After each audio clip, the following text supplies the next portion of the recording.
जी सभी को नमस्कार। आज दांतों की समस्या बहुत ज़्यादा बढ़ गई है, बच्चों से लेकर के बड़ों तक के, और मैं इस पे एक बेहतरीन टिप्स देना चाहूँगा।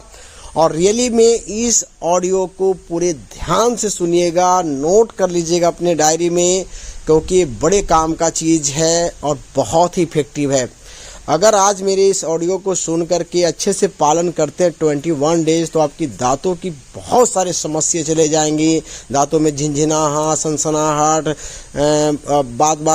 दांतों में दर्द होना, ये सब चीज़ से आपको सॉल्यूशन मिल जाएगी और आप कहेंगे यार कितना आसानी से हम घर पे दांतों को ठीक कर पा रहे हैं। इसलिए ध्यान से मेरे ऑडियो को जरूर सुनिएगा, इसे नेगलेक्ट मत कीजिएगा। लोग क्या करते हैं कि सुनते ही नहीं हैं, उनको ध्यान में होता है कि कोई बड़ा आदमी आके बोल दे ना, कुछ तो सुनेंगे, तो वो पागल है रियली में। इसलिए इन चीज़ों को जो मैं अभी बता रहा हूँ जरूर सुनिएगा, क्योंकि ये सब प्रायोगिक है और मोर इफेक्टिव है। तो करना क्या है, सबसे पहले एक मैं आपके लिए पेस्ट बना रहा हूँ जहां आप मुंह धोएंगे। उसके लिए 3 चीज़ों की आवश्यकता होगा। एक, हल्दी, अच्छी क्वालिटी का देसी हल्दी का पाउडर होना चाहिए, जैसे 1 चम्मच हल्दी पाउडर हुआ। 1 चम्मच मुलेठी का पाउडर आपको होना चाहिए, और 1 चम्मच बबूल फली का पाउडर होना चाहिए। ये तीनों पाउडर को मिक्स कर लेंगे, और जब भी आपको पेस्ट करना होगा तो थोड़ी सी पाउडर लेंगे मिक्स, और उसमें गुलाब जल मिला करके पेस्ट बना लेंगे। और उससे आराम से उंगलियों से धीरे धीरे पूरे मसूड़े दांतों को अच्छे से मालिश करेंगे। धीरे धीरे बेहतरीन सफाई होगी, आपकी दांतों में चमक आने लगेगी। आप भी दंग रहोगे, यार कितना आसानी से मेरी दांतें चमक रही है। आप करके देखिएगा ना, कोई यार क्या आपने किया, बड़ा ही अजूबा है, बड़ा इफेक्टिव है। मैं इसका अगर विशेषता की बात करूँ तो बबूल में कसेले होते हैं जो जड़ों को पकड़ के रखते हैं, यानी मसूड़ों को और दांतों को मजबूती बहुत ज़्यादा देगा। कैल्शियम भी भर भर के होते हैं बबूल के फली में। इसके बाद आप मुलेठी प्रयोग करें। मुलेठी मुंह के लिए बहुत अच्छी दवा है, गले के लिए बहुत अच्छी दवा है, और आपके स्वाद खराब हो रहे हैं, मुंह में कड़वापन हो रहा है, इसे भी दूर कर देगी। इतना ही नहीं, बबूल फली में भी वो ताकत है कि सुबह शुरू खाएंगे कसेला लगेगा, बाद में जो भी पानी पियोगे मीठा लगेगा।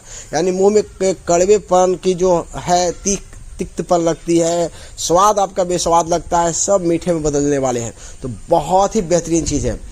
तीसरी चीज़, हमने इसमें हल्दी मिलाया। हल्दी जानते हैं कि एंटी इन्फ्लामेशन की काम करती है, एंटी वायरल, बैक्टीरियल, जो भी आप कहो, एंटीऑक्सीडेंट, सब तमाम चीज़ इसमें भरे पड़े हैं। 100 गुणों से भी भरपूर है हल्दी। तो हल्दी क्या करेगी, आपके कहीं भी मसूड़े में कोई तरह का अगर कुछ बन रहा हो वैसा चीज़, विष वाली चीज़, उसे ख़त्म कर देगी। और रियली में दांतों के लिए चमक में भी बहुत अच्छा काम करती है। तो आप, और मसूड़ों के लिए तो कहना ही नहीं है। तो हल्दी मिलाया, गुलाब जल में मिलाया है। गुलाब जल रियली में क्या करती है कि इन तीनों को एक तो पेस्ट बनाने में हेल्प करेगी। दूसरी क्या चीज़ है कि गुलाब जल भी एक अलग सुगंध भी देखिए गुलाब जल को होता है, तो मुंह का जब जो महक हो ना बहुत अच्छा कर, जैसे बदबूदार आपके मुंह में बार बार आ रही है, आप इससे ज़रूर मुँह धोइए 2 टाइम। लोग कहेंगे यार अब बदबू होना बंद हो गया, तो बहुत ही इफेक्टिव है, खास करके मसूड़े और मुंह से जो बदबू आती है, तो इसके लिए बहुत ही इफेक्टिव है। दूसरा क्या करना है कि रात में सोते वक्त तिल का तेल और नारियल का तेल बराबर मात्रा में मिक्स करके रख लेंगे। जब भी आपको मुंह धोना है तो जिस तरह से आप पेस्ट लेते उस तरह से अपने हाथ पे या किसी भी ऐसे पॉट में थोड़ी सी तेल रखेंगे और इससे मसाज करेंगे मसूड़े सब चीज़ में, और इसमें भी थोड़ा सा गुलाब जल ऐड करके मसाज कर लेंगे। और चाहेंगे तो 1 बूंद, बहुत कम मात्रा में 1 बूंद अमृत धारा इसमें मिला करके मुंह धो करके थूक करके सो जाएं। आप देखिएगा आपके मुंह बहुत अच्छे हो जाएंगे। मैंने आपकी क्या कहें, आप करके तो देखिए, चमत्कारी साबित होगा ये चीज़ें। इसके बाद क्या करना है, आप कभी भी आपको मौका मिलता है तो 1 कप पानी, हल्की गुनगुना पानी अभी लेंगे, क्योंकि ठंड का मौसम है। ऐसे नॉर्मल मौसम में आप ताज़ा पानी ले सकते हैं। उसमें 2 बूंद अमृत धारा मिला करके अच्छे से मिक्स कर लीजिए और मुंह में डाल करके उसे कुला कीजिए। एकदम मुंह में चलाते रहिए, फिर थूकिए। अगर आप ये काम करते हैं तो मुंह के स्वाद बहुत अच्छे हो जाएंगे, और आपके जो भी बदबू हैं, सूजन है, इन्फेक्शन है, इस सब कुछ ठीक होने लगते हैं। तो ये तो आप प्रक्रिया आपने किया। जीभ की जो सफाई करनी है वो उंगलियों से पूरी मसाज करें। अगर चाहें तो इसमें थोड़ी सी शहद के साथ भी कर सकते हैं, नहीं तो आराम से इसको मसाज कीजिए धीरे धीरे धीरे धीरे। और मैं तो ये कहूँगा कि जीभ की सफाई आप कुछ ऐसे डंडा जैसे नीम के जो होती है ना, उनके क्या होते हैं, उनके दातुन से उसका जो हम करते हैं जीभ बनाते हैं, उससे आप जीभ बनाइए, वो आप कीजिए, बहुत अच्छा रहेगा। अमरूद का बनाइए। आप जो जनरली जो कांच का या आप प्लास्टिक वाले या मार्केट में जो भी मिलते हैं रॉड वाली चीज़ें, इन चीज़ों का प्रयोग मत कीजिए जीभ में, क्योंकि जीभ में इससे चोट लगती है, घर्षण होती है। तो आप इन कच्ची चीज़ों को ज़रूर प्रयोग कीजिए अगर जीभ की सफाई करनी है तो, और ख़ास करके उंगलियों का प्रयोग कीजिए जीभ की सफाई करने में, बहुत ही इफेक्टिव रहेगा। ये आपको करनी है। इसके बाद ध्यान देना है कि कोई भी गर्म चीज़ आप खाते हो तुरंत आप ठंडे से कुल्ला कर लेते हो। आप ये गलती ना करें, क्योंकि दांतों में अगर ठंडा गर्म लगे तो दांतें कमज़ोर होती हैं, है ना। तो हमें इनसे बचना है। जब भी कुल्ला करना हो तो 5 मिनट रुक जाना, ताकि टेम्परेचर शांत हो जाए, तब आपको करना है। इसके बाद क्या करना है, बहुत ज़्यादा ठंडी चीज़, जैसे होता है कि आइसक्रीम बहुत ठंडी चीज़ है, दांतों को ले लिया, या बहुत ज़्यादा गर्म चीज़, तो इनसे आपको बचनी होगी। इसके बाद खट्टे चीज़ों का सेवन डायरेक्ट जैसे मुंह में चबा करके कर लिया, या सेब काट के खा लिया, खट्टे सेब, तो इन सब चीज़ों से बचना। जो खट्टे चीज़ है रियली में, तो इनसे अपने दांतों को ज़रूर बचाइएगा, क्योंकि दांत को ख़राब करते, इसके एनेमल को ख़राब कर देगा, तो फिर डैमेज हो जाएगा। तो यहाँ इससे बचना होगा। इसके बाद हम क्या करते हैं, कुछ ऐसी चीज़ें जो मीठी होती है और चिपकने वाली होती है, इनको हम बार बार खाते हैं, बच्चों को भी अभी दे रहे हैं, तो इनसे ज़रूर बचाइए, क्योंकि एक बार दांत खराब हो गया ना तो सब कुछ आपका बर्बाद हो जाता है ना, कुछ खाने का इच्छा करेगा, कुछ भी नहीं। तो ऐसे मीठा चीज़ जो चिपकने, खास करके शुगर वाली चीज़ से ज़रूर अवॉइड कीजिए।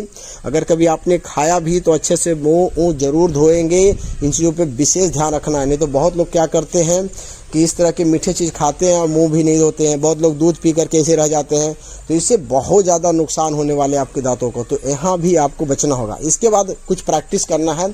एक तो प्रैक्टिस ये करना है कि जब भी आप बाथरूम में बैठते हैं तो अपने दांतों को दबा करके बैठेंगे, तो ये आपके लिए बहुत अच्छा रहेगा, क्योंकि भींच करके दांतों को बैठते हैं तो उसकी जड़ मजबूत होती है। तो कभी भी बाथरूम में बैठिए तो मुंह खोल करके बोलते मत रहिए। इन चीज़ों पे विशेष ध्यान रखना है। दोनों जबड़ों को हल्की दबा के बैठेंगे, इससे बहुत ज़्यादा फायदा होने वाला है आपको दांतों का।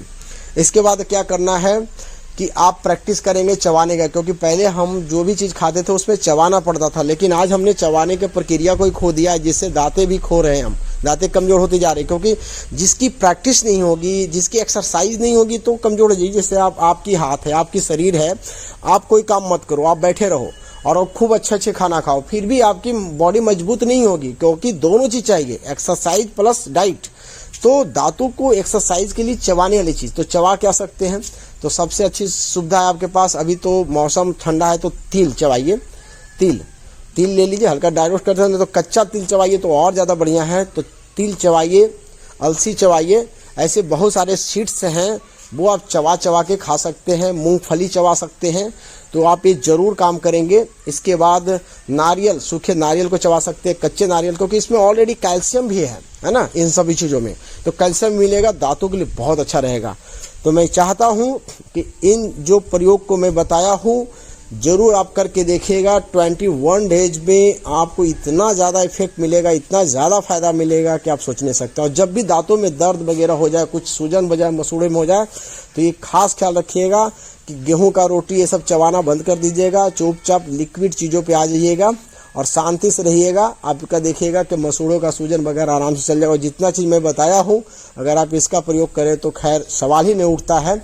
और जब आपकी दांत चमकने लगेंगे इन सब पेस्ट करने से, सब अच्छा फ़ायदा होगा। तो रियली में पर्सनल भी हमें मैसेज जरूर कीजिएगा कि सर फ़ायदा हुआ, क्योंकि अगर आप इसे बताते हैं, कोई ऑडियो में भी बता सकते हैं कि हमने ये प्रयोग किया, हमें बहुत ज़्यादा बेनिफिट हुआ, तो हमें अच्छी चीज़ बताने का मज़ा आता है। हम बताए कुछ भी नहीं मिलता है तो आदमी को लगता है यार कोई इंटरेस्टेड नहीं है। तमाम ऐसा चीज़ है, तो कम से कम इन बातों पे खास ध्यान रखेंगे। So thank you.